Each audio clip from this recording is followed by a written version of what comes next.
Lihat kuasa-Mu setiap hari, kulihat mukjizat terjadi dalam hidupku. Angkat kedua tanganmu sama-sama.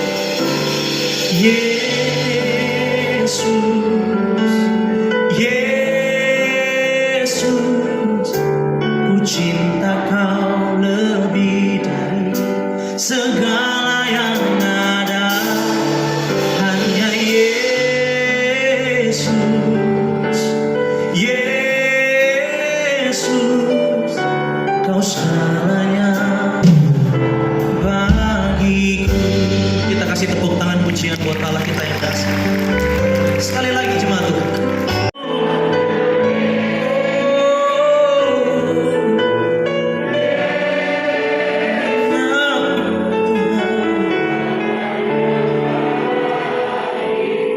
Sekali lagi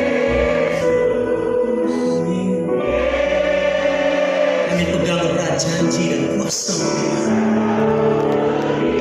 semua yang ada. Dengan darah-Mu Kau selamatkan.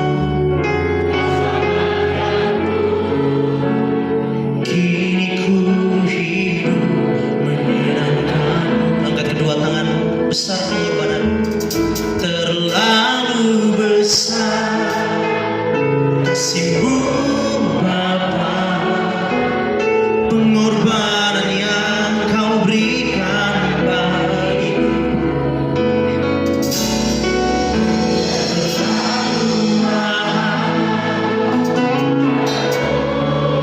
Tercurah untukku,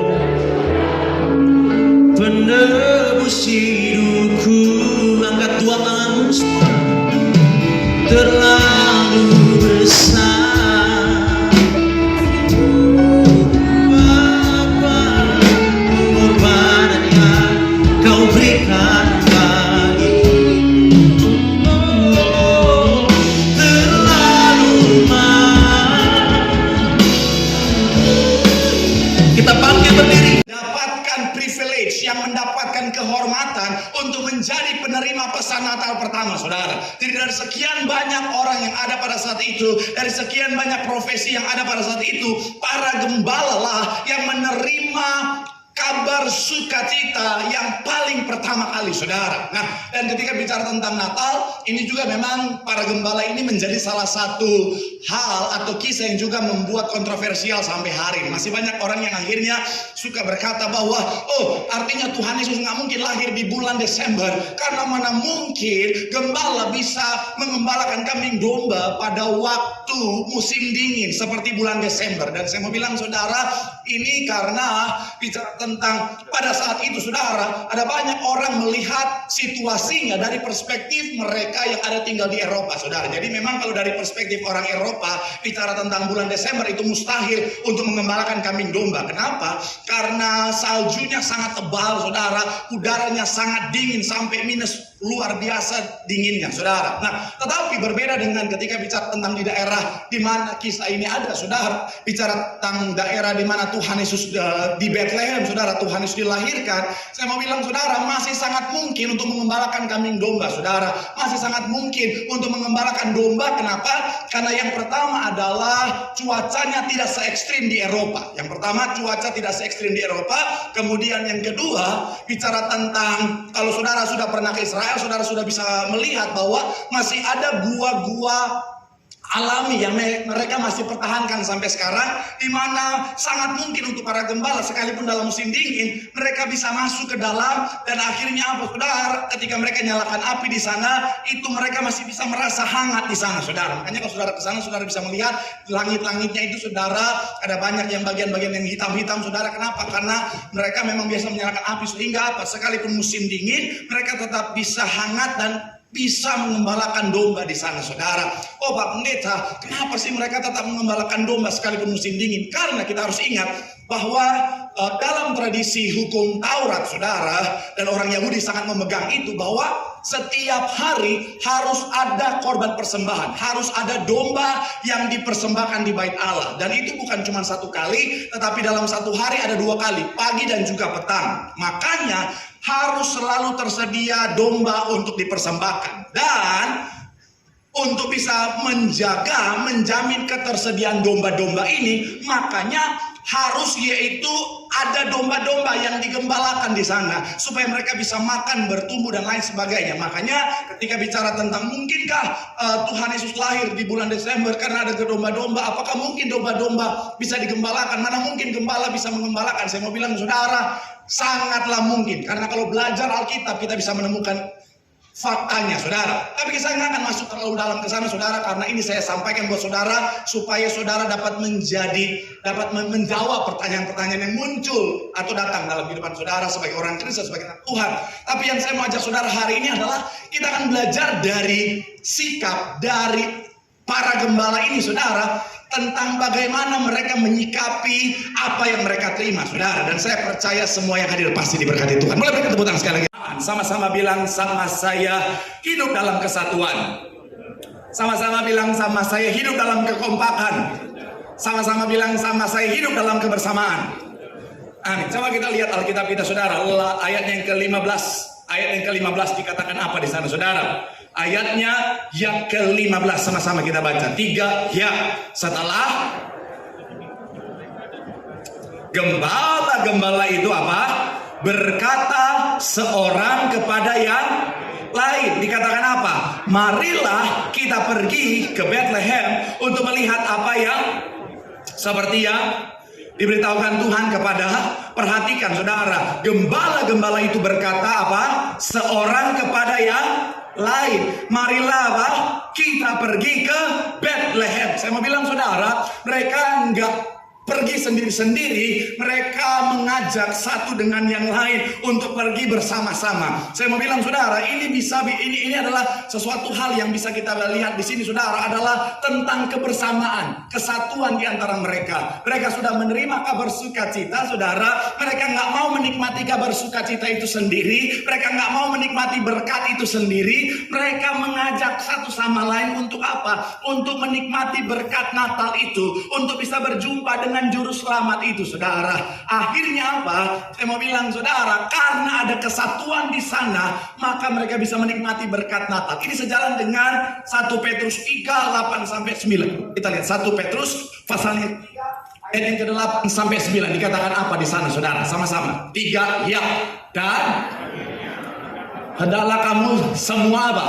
Seia, sekata, seperasaan, mengasihi saudara-saudara, penyayang dan rendah hati, dan janganlah, tetapi sebaliknya hendak apa? Karena untuk itulah apa? Kamu dipanggil, yaitu untuk apa? Memperoleh. Saudara lihat, ayat di bagian atas bicara tentang kesatuan. Ayat di bagian atas bicara tentang unity, bicara tentang kekompakan. Ketahuan dari umur-umurnya ya.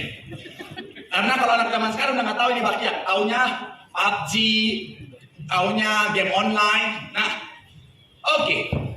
Silakan, tim saya maju ke depan. Iya. Iya, pendeta yang paling suka ngerjain tim. Oke, nah, saya mau bilang, saudara, bicara tentang kesatuan itu sangat penting, saudara. Makanya ini bicara tentang organisasi, baik bisnis, baik pekerjaan, baik kelompok, gereja, maupun bicara tentang keluarga, kita semuanya organisasi, saudara. Nah, kebersamaan, kesatuan, kekompakan akan membuat kita mencapai tujuan kita. Bicara tentang dengan lebih cepat akan membuat kita mencapai tujuan kita dengan lebih maksimal, saudara. Oke, silakan. Ketika ada kebersamaan, tadi latihannya bagus, nah. Mundur lagi. Angkat dulu. Iya. Maklum, jaraknya terbatas, saudara.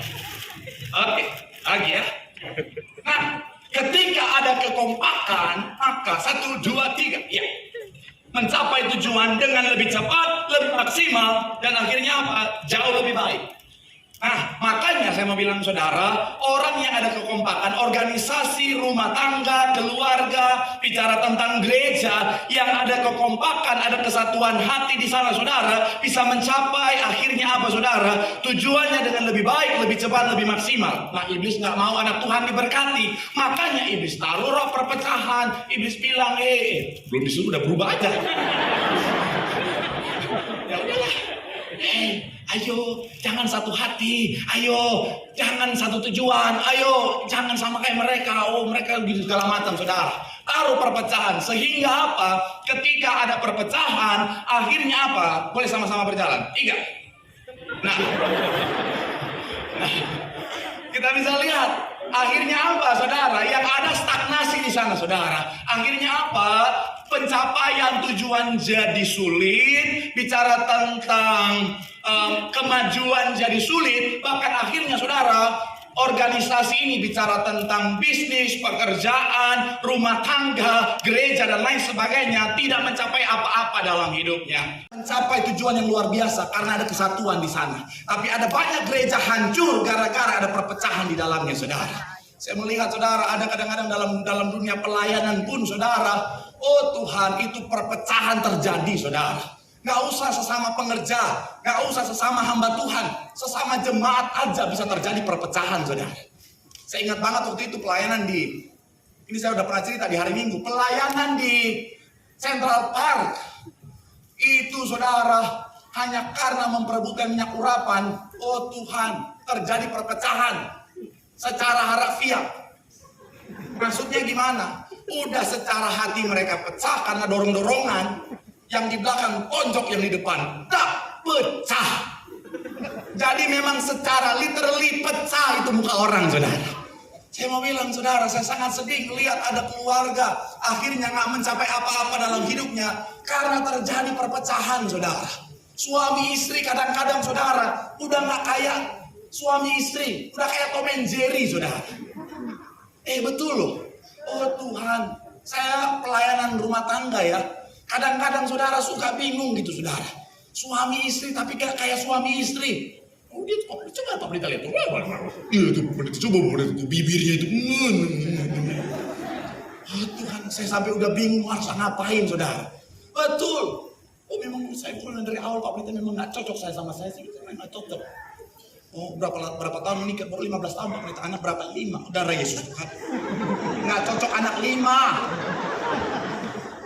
Gimana kalau cocok? Kesebelasan Argentina maju. Saya mau bilang, saudara, ada banyak rumah tangga sukar diberkati. Kenapa? Karena nggak ada kesatuan di dalamnya. Dan memang iblis sengaja taruh itu.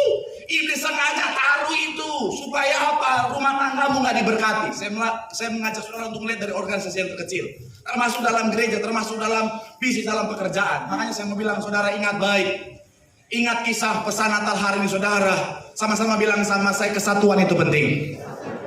Amin. Saya ngajak saudara untuk harus lebih luas. Tapi mulai dari keluarga, memastikan apa? Ada kesatuan di sana. Kau bersama dengan istrimu, suami istri. Istri bersama dengan suami, pastikan ada kesatuan. Karena kan di gereja udah diberkati. Menjadi satu, bukan lagi 2. Tuh cuma ibu-ibu yang amin. Bapak-bapak kemana? Enggak terima. Pendeta mau jadi satu dengan wanita macam begitu. Jangan, Pak. Kamu udah diberkati. Bukan lagi 2 tetapi menjadi 1. Makanya dalam rumah tangga pesan saya, terserah mau marah atau tidak, jangan ada lagi rahasia-rahasia.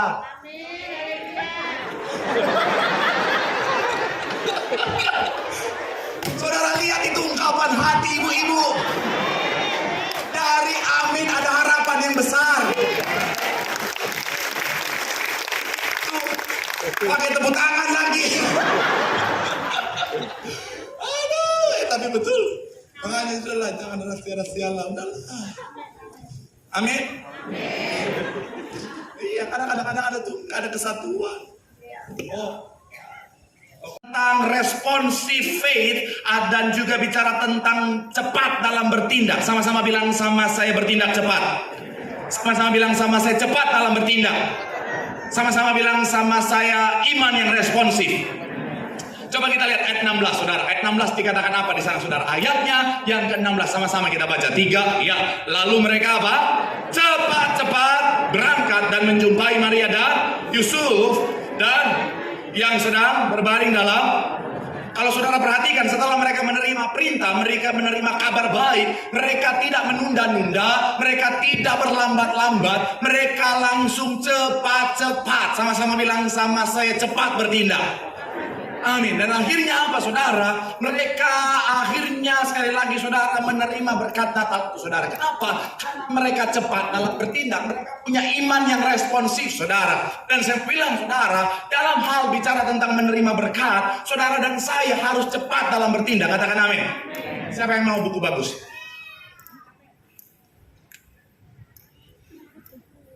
Tim saya tolong. Tanya yang terlalu lambat, saudara. Sekali lagi, Tuhan tuh gak pernah terlambat. Tapi kenapa seakan-akan terlambat dalam kehidupan kita? Karena kitanya yang terlalu lambat, saudara. Dan akhirnya apa? Kita terlalu menunggu, gak lakukan apa-apa, saudara. Menunda. Akhirnya sampai waktunya habis, kita gak mendapat apa-apa dalam hidup kita. Ada satu gambar yang tadi sangat menegur saya, saudara, yang saya temukan di Instagram tentang ini. Boleh munculkan gambarnya? Tentang, nah ini, saya bukan lagi bilang saudara buaya ya, tapi maksudnya ini gambaran, saudara. Karena terlalu banyak menunda, nggak melakukan apa-apa, sampai akhirnya waktunya sudah habis, dia nggak mencapai apa-apa, saudara. Saya mau bilang sebenarnya Tuhan sudah siapkan berkat buat setiap kita, katakan amin.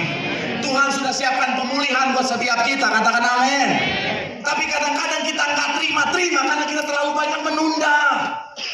Aku butuh pekerjaan. Ada sih tawaran pekerjaan, cuma nanti aja deh. Besok aja, hari ini aku mau tiduran dulu seharian lagi musim hujan.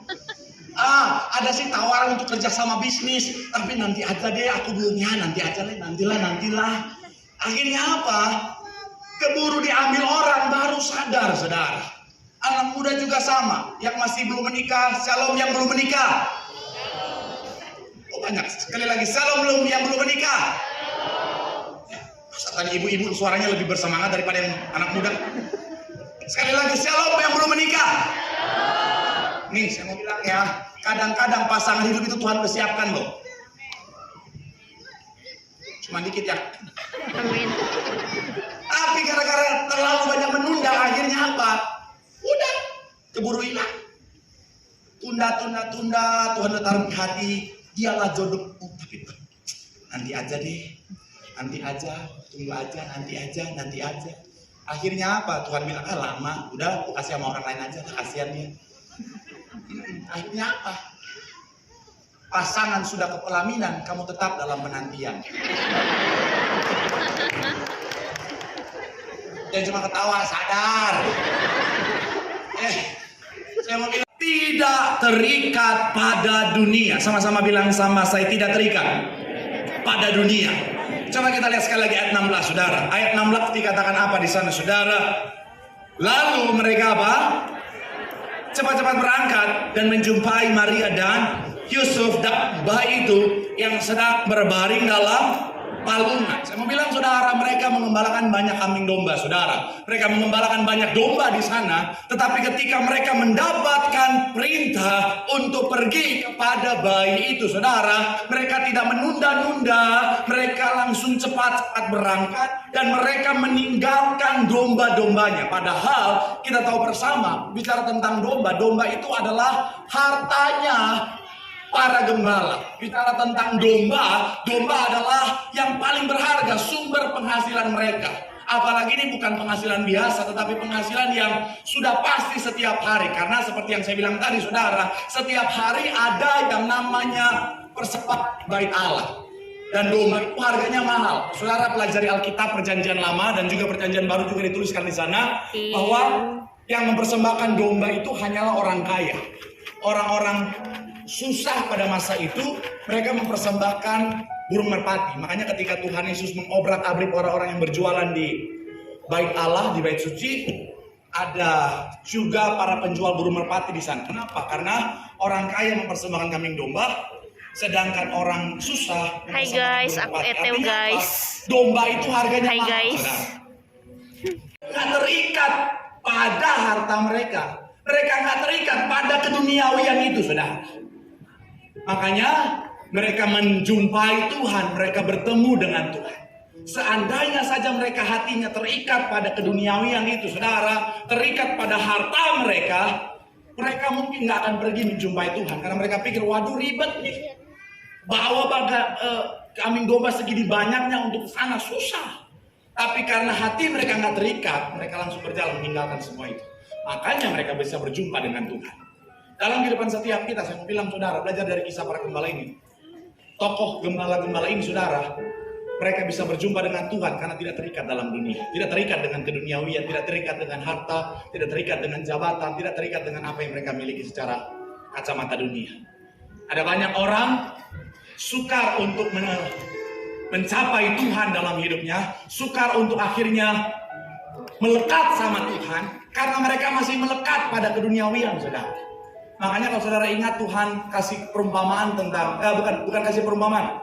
Tuhan kasih statement yang sangat tegas, bilang begini, lebih mudah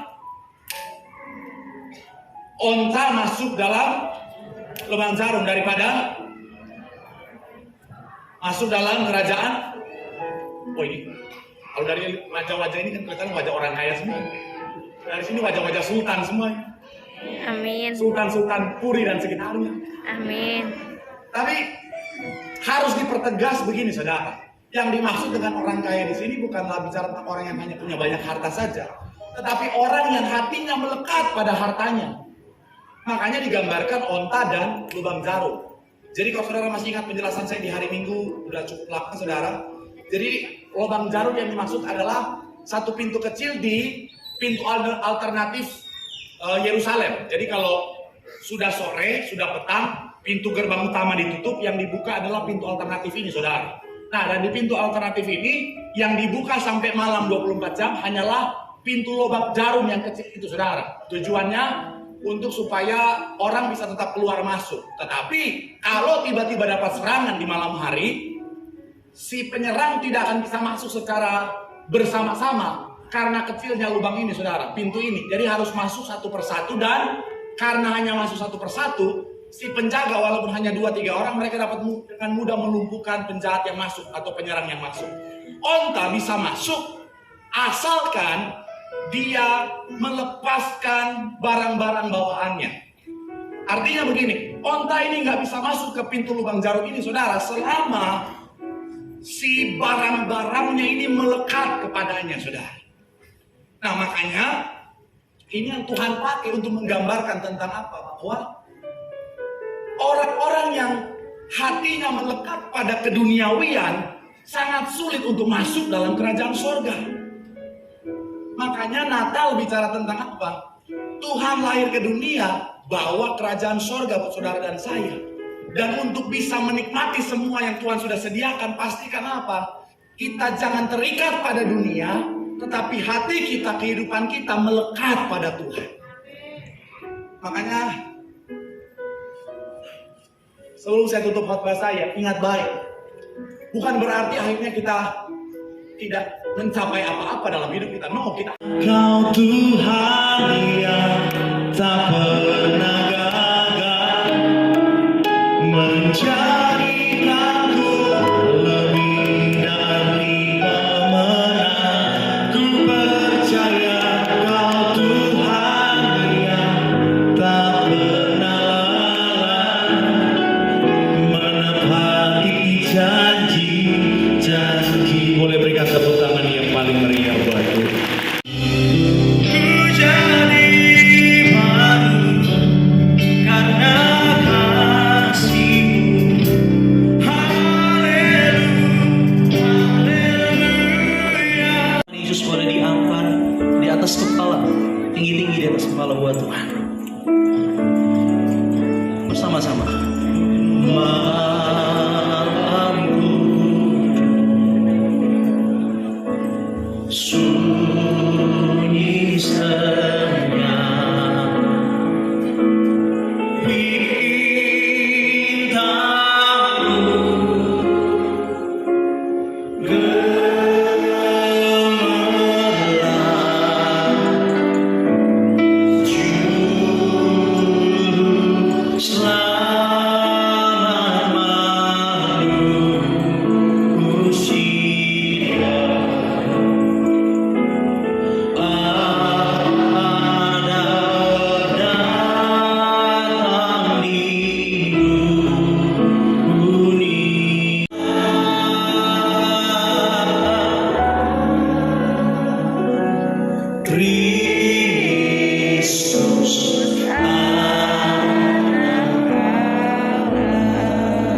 Mari kita bersama teduh di hadapan Tuhan.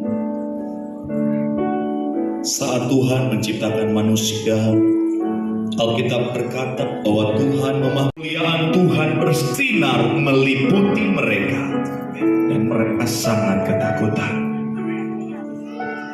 Sadarilah, oleh karena Tuhan Yesus sudah lahir,